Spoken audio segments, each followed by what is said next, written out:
Evening supermarket. Near one of the shelves, a young man is talking on the phone with his wife. The woman is irritated, and the guy is trying to justify himself. He didn't intentionally almost buy the wrong product, and his purchase of a PlayStation has nothing to do with it, and they wouldn't have been able to relax in Alupka even with that money. He went there for work. At the checkout, there are 3 people in line. The first is a man who looks a bit homeless. The cashier announces the total, and the man is short of 10 rubles. He tries to persuade the cashier, but she remains firm. So the man turns to those waiting in line. If they care about the fate of a person, they should lend him the missing amount. He asks them to think that they are all preparing for a terrible judgment. And what will they be able to tell when facing the Almighty? While the man delivers this speech, people react differently. One person leaves the line altogether. The man turns to a young guy. It seems like he's not destitute. So, what are 10 rubles to him? A woman standing behind him takes out a coin. The man thanks her and says that angels won't forget her, and perhaps this act will outweigh all her sins. Then he takes out 50 rubles from his pocket and gives it to the cashier. He returns the coin to woman, places a 10 ruble coin on the counter, and tells the young guy that he will need it. The man adds that he will have something to remember, in hell. The homeless man leaves, and the young guy makes the payment. The cashier asks for change, 10 rubles, and he hands her the homeless man's coin. The young guy exits to an empty parking lot. He continues his phone conversation, again justifying himself for some business trip and a woman whom his wife is jealous of. He sees the man who was sitting on the curb earlier. He approaches and gives him the coin because he doesn't need someone else's. The homeless man asks, is he afraid of burning in the fiery Gehenna? Perhaps he believes in the Lord? The guy confesses that he's not very religious, to which the homeless man inquires, so, after death he plans to become worm food? Is that the pinnacle of his life? The guy says he's a mathematician and believes in the exact sciences. He asks if there's any evidence of God's existence. The homeless man claims there is an undeniable fact. The guy starts making fun of him and suggests taking a break from doing nothing on the way back. The homeless man starts crying. The guy is confused about what upset him so much. He reassures the homeless man, telling him he's young and he has everything ahead of him. It's the right time to think about the future because it all depends on him. By the way, he mentioned earlier that he can provide evidence of God's existence. And the homeless man calmly says that he saw Jesus himself because he is the eternal Jew, the one who didn't let the Lord rest at his house when he was carrying his cross. He told Jesus that he would rest on the way back. Jesus agreed, but he would have to wait for him. The guy asks again, and this happened 2,000 years ago. The homeless man understands that it does indeed sound strange. He was amazed at first too, but then he got used to it. So, for him, the existence of Jesus Christ is a fact. However, he can't prove it in any way. He didn't keep a piece of clothing that Jesus wore, and how could he prove that it wasn't a piece of his own underwear? He doesn't have the cup from which Christ drank or the stone from under his cross. The guy concedes that the Jew saw Jesus. What was he like? The homeless man says he was just like everyone else, only tormented. He also doesn't remember his face. The guy remembers all the faces he's seen in his life. The guy is puzzled and asks again to tell him what happened.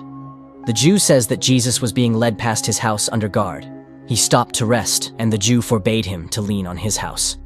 After all, he called himself the Son of God. It was outrageous, so he told him that he would rest on the way back, and God ordered him to wait for him. He couldn't know who he really was, and no one could. The guy asks if the Jew is ashamed that he didn't let Jesus rest. The homeless man asks, maybe that was God's plan? The guy asks if he tried to make amends for it. Maybe become a clergyman, for example. The conversation partner admits that he tried that many times, but no one descended from the heavens, and no indulgence was granted. The guy asks, what else has he been throughout all these years? Maybe an immortal killer. An immortal killer, that would be cool. The Jew objects. Being immortal is cool in movies, but in real life, you need to find food, seek warmth, and wait, like waiting in line. He has already studied all the ads on the walls, all the holes in the couch, but people keep coming and going. It's no longer interesting to him who stood where in the hierarchy, whose place was more comfortable, who jumped the queue. The guy inquires, what is he waiting for? The second coming, or the end of the world? The homeless man nods, maybe both. No one knows when the end will come. The guy is puzzled again, but an ordinary person is afraid of death. So is the homeless man. He's eternal, but if you cut off one of his fingers, he won't keep living with 4 fingers. He's broken his bones many times. But what if a tank shoots him in the head? Will he be an undying headless man? The homeless man confidently says that won't happen. Hasn't he tried to end his life himself? The Jew nods. Of course, he even tried to hang himself in the very beginning. He hung from a tree for 2 weeks with excruciating pain in his throat until the branch broke. Later, in 1945, he was captured by the fascists and got scared. He tried to shoot himself. The gun jammed. It was exploded, shredding his whole arm with shrapnel, but everything healed. He came to Russia from Poland 40 years ago. The guy is curious again. Maybe he's just schizophrenic, and doesn't it bother him at all? How did he decide that all these events were real? The homeless man shows his arm. He made notches. 920, 1464, 1812. Decades pass. And he sits and thinks, maybe he scratched them yesterday, put the dates, as if 200 years had passed. And he asks for help to figure it out, like stabbing him with a knife, for example. But the guy refuses. He doesn't want to explain to the police that he saw Jesus and shouldn't have died.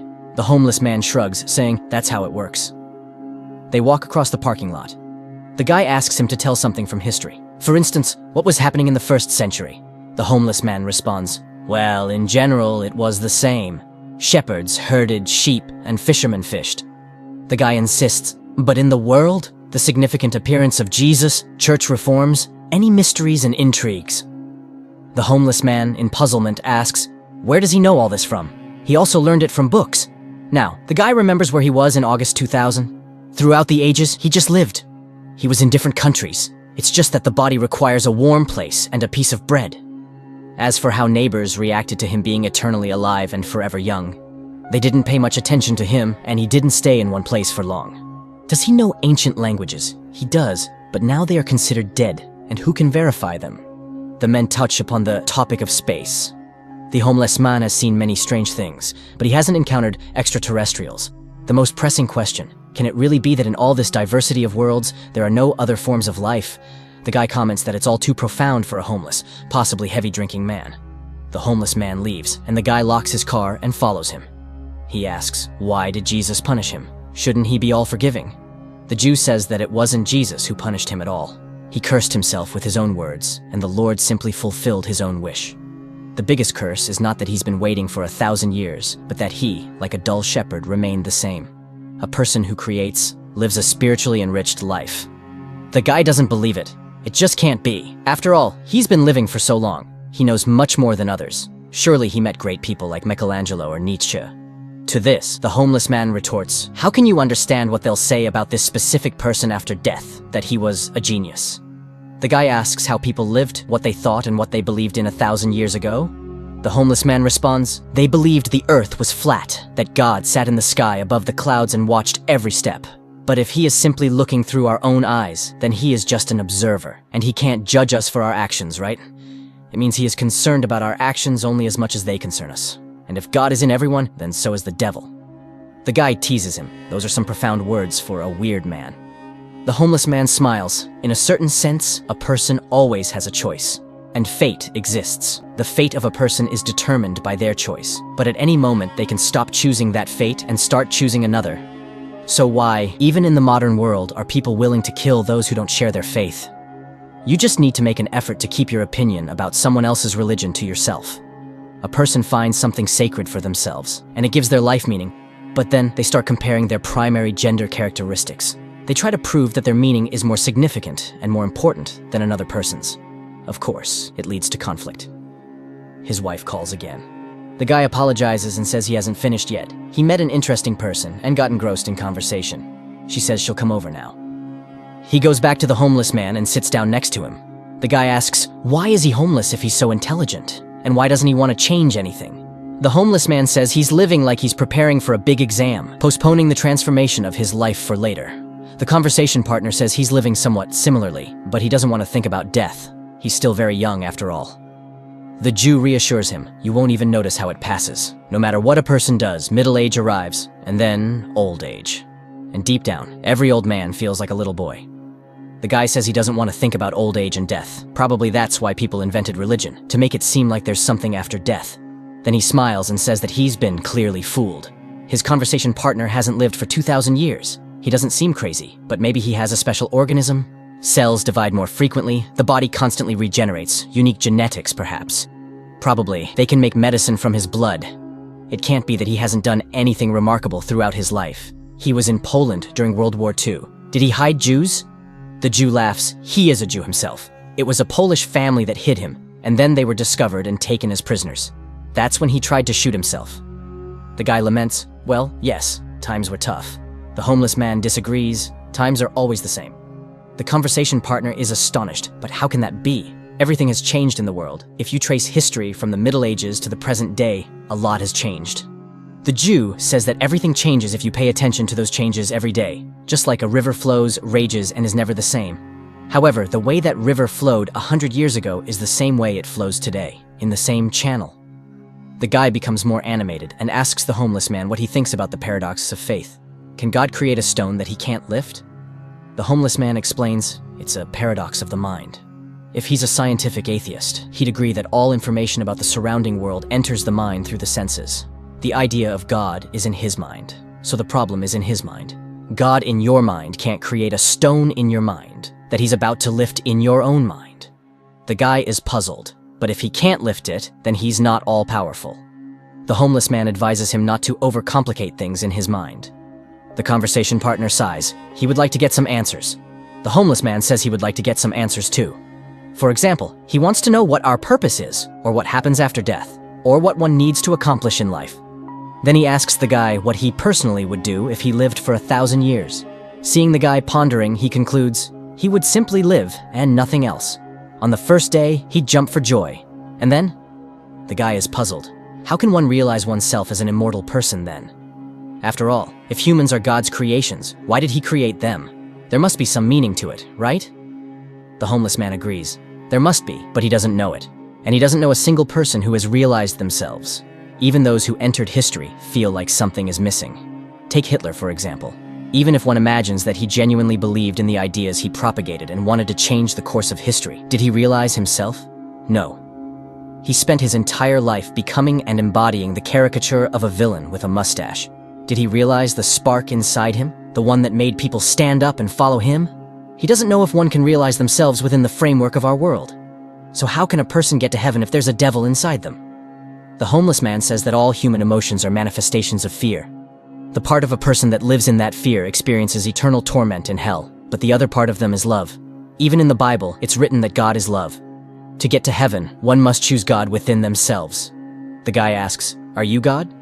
The homeless man laughs. He's unpredictable. Sometimes he calls him a homeless man, and sometimes God. He's a human being, but in him, just like in everyone else, there's a bit of God, a bit of love. But surely God must have had a purpose for him. He can't just have left him to live forever and await the end of the world for no reason. There must be meaning in all of this. And the Jew retells Plato's words. Horses are born and die, but they're just embodiments of the idea of a horse, which lives forever. Likewise, people are born and die, but they're just embodiments of the idea of a human, which lives forever. It will live until the end of humanity.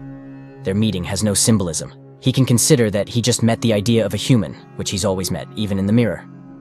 All of them are embodiments of the idea of a human. Tall, short, sad, happy, lazy, successful, full, gloomy, and open. They all think they are unique, but new ones come to replace them. Year after year, century after century, they were children yesterday, and today they are already old. But even so, new ones come to take their place, running, jumping, munching, and leaving in just the same way. A phone notification rings. A woman walks around his car in the parking lot. The guy introduces the homeless man, saying he's the one who has seen Jesus himself. The woman thinks he's mocking her. She drove across the entire city, and he's here with a vagabond. The guy tries to explain. Then a man with the same face as the homeless man approaches and yells at him. He's been looking for him for over an hour. Bags won't carry themselves. The homeless man leaves with him. The guy is bewildered. They are identical. The woman says he's gone mad and gets into her car, driving away. The guy gets into his car and looks in the mirror.